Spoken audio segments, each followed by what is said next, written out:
Episode 74 में आपका स्वागत है मित्रों आप सुन रहे हैं बेसिक साइंस लर्निंग और हम बात कर रहे हैं विज्ञान के कक्षा 6 की इकाई 13 कार्य तथा ऊर्जा के बारे में। हमने भाग 1 में बताया था कि कार्य की अवधारणा में मुख्य रूप से ऐसे कई कार्य होते हैं जो हम करते हैं लेकिन हमको आभास नहीं होता कि ये कार्य है, और हर चीज को हम कार्य के समान रूप से कार्य के लिए ही हम उसे बोलते हैं, जैसे पढ़ना, लिखना, साइकिल चलाना, दीवार को धक्का देना।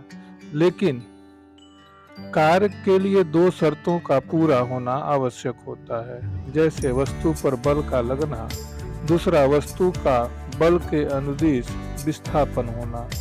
इसके लिए हमने ये क्रियाकलाप भी किया था। हमने यह बताया था कि कार्य के लिए विस्थापन का होना आवश्यक होता है। एसआई पद्धति में जो कार्य का मात्रक होता है वह जूल होता है। हमने ऊर्जा की अवधारणा के बारे में भी बात किया था। हमने बताया था कि कार्य करने की क्षमता को ऊर्जा कहते हैं। हमने यह कहा था कि ऊर्जा कम हो जाने से कार्य की क्षमता में कमी आ जाती है और ऊर्जा को एक वस्तु से दूसरे वस्तु में स्थानांतरित किया जा सकता है या विभिन्न रूपों में उसे बदला जा सकता है। इसके लिए हमने कई प्रकार के उदाहरण और क्रियाकलापों द्वारा इसके बारे में हमने बताया था। अब हम बात करेंगे कि कार्य तथा ऊर्जा में क्या संबंध है। इसके लिए हम एक क्रियाकलाप करते हैं। सबसे पहले एक स्प्रिंग लेते हैं और एक लकड़ी का गुटका लेते हैं। स्प्रिंग के एक सिरे से गुटके को लगाते हैं। इस व्यवस्था को हम मेज पर रखते हैं।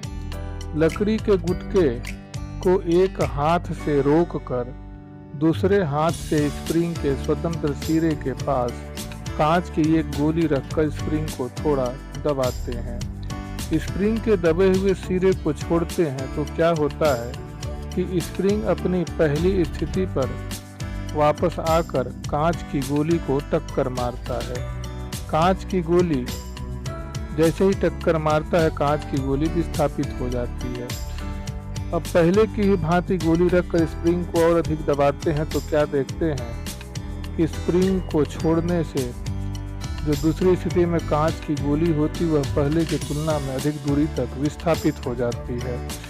इससे स्पष्ट है कि दूसरी स्थिति में किया गया कार्य पहले की तुलना में अधिक हुआ है, तो स्प्रिंग को दबाने में कार्य करना पड़ता है। स्प्रिंग कर किया गया कार्य स्प्रिंग में ऊर्जा के रूप में संचित हो जाता है।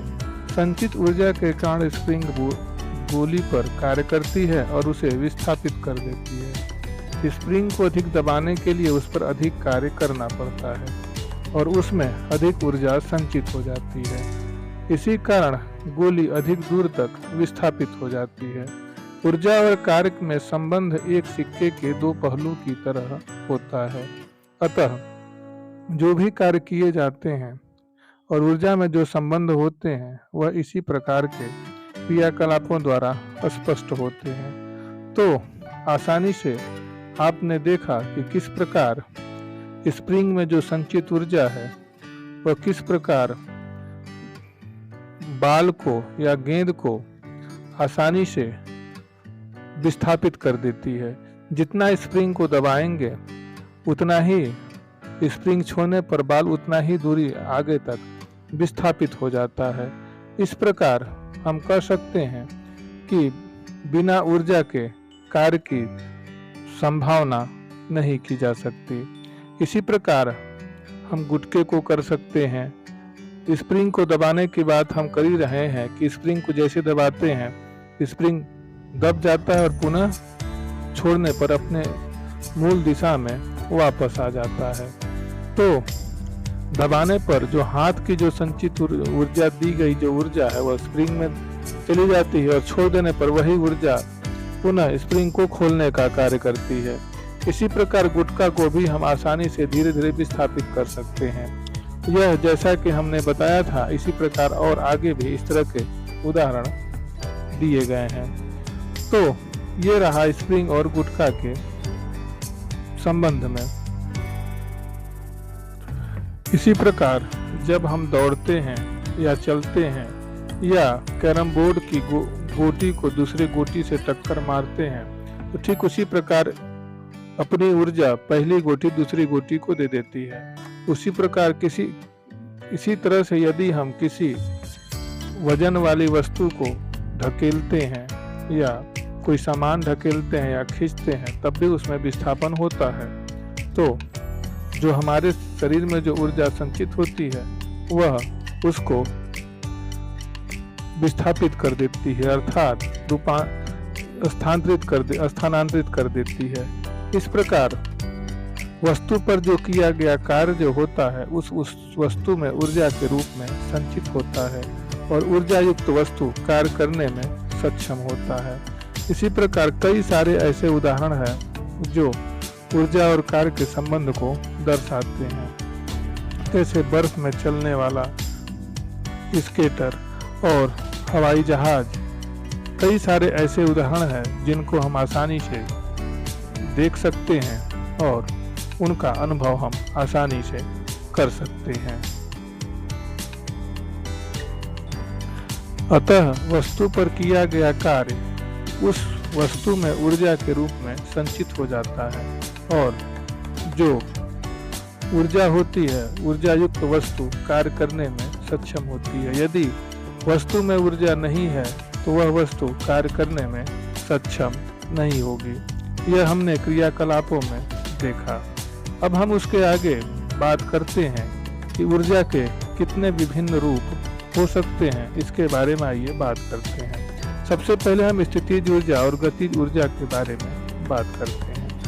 हमने कई सारे ऐसे उदाहरण देखे हैं, जैसे गुलेल में जो खींची हुई रबर होती है, या बहता हुआ पानी, या हम सीढ़ी पर चढ़ते हैं और पुनः सीढ़ी से जब हम उतरते हैं, या धनुष की प्रत्यंचा, या फिर चाबी वाली खिलौना।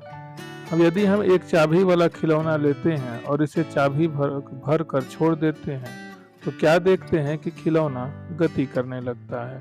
उसी प्रकार खिलौने में चाबी द्वारा स्प्रिंग को ऐंठने पर स्प्रिंग में ऊर्जा संचित हो जाती है और स्प्रिंग की ऐंठन धीरे धीरे खुलने पर खिलौना चलने लगता है। स्प्रिंग में जो संचित ऊर्जा होती है उसी को हम स्थितिज ऊर्जा कहते हैं।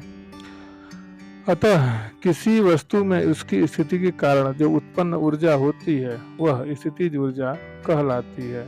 इसी प्रकार कई सारे उदाहरण हैं जिनको हम आसानी से गतिज ऊर्जा को स्थितिज ऊर्जा में और स्थितिज ऊर्जा को गतिज ऊर्जा में परिवर्तित करते हुए देख सकते हैं। जैसे गतिमान रेलगाड़ी, गतिमान वायु, गतिमान तीर और बहते हुए पानी में भी ऊर्जा होती है। यह ऊर्जा गतिज ऊर्जा होती है, जैसा कि हमने उदाहरण तीर धनुष में दिया और गुलेल में दिया। अतः किसी वस्तु में गति के कारण जो उत्पन्न ऊर्जा होती है उसी को हम गतिज ऊर्जा कहते हैं। जैसे गुलेल में यदि हम पत्थर लगा करके यदि गुलेल को खींचें तो गुलेल को खींचने में जो ऊर्जा हमारी खर्च होती है वह गुलेल के रबड़ में संचित हो जाती है। वही गुलेल के रबड़ में जो संचित ऊर्जा होती है पत्थर को आगे फेंकने का कार्य करती है। तो इस प्रकार गतिज ऊर्जा को स्थितिज ऊर्जा में और स्थितिज ऊर्जा को गतिज ऊर्जा में यह परिवर्तित कर देती है, अर्थात गुलेल की जो रबड़ है वह स्थितिज ऊर्जा में होती है और उस पत्थर को गतिज ऊर्जा में बदल देती है। इस प्रकार कई सारे उदाहरण हैं जिनको हम गतिज ऊर्जा से स्थितिज ऊर्जा और स्थितिज ऊर्जा से गतिज ऊर्जा में परिवर्तित करते हुए देख सकते हैं। जैसे इकट्ठा जल, नदी तालाबों में इकट्ठा जल होता है, जब वह नीचे की तरफ चलता है या उसके बांध या फूट जाते हैं तो क्या देखते हैं कि उसमें जो संचित ऊर्जा होती है बहुत तेजी से गतिज ऊर्जा में परिवर्तित हो जाती है, अर्थात पानी का बहाव बहुत तेज हो जाता है। जो संचित ऊर्जा है वह पूरी तरह से गतिज ऊर्जा में परिवर्तित हो जाती है। हमने चाबी भरी हुई खिलौने के बारे में बात किया। धनुष पर चढ़ी हुई प्रत्यंचा में चढ़े हुए तीर के बारे में बात किया कि जो धनुष की प्रत्यंचा में जो संचित स्थितिज ऊर्जा है वह पुनः गतिज ऊर्जा में परिवर्तित हो जाती है। तो मित्रों, आज के इस एपिसोड में बस इतना ही। अगले एपिसोड में हम फिर मिलेंगे। धन्यवाद।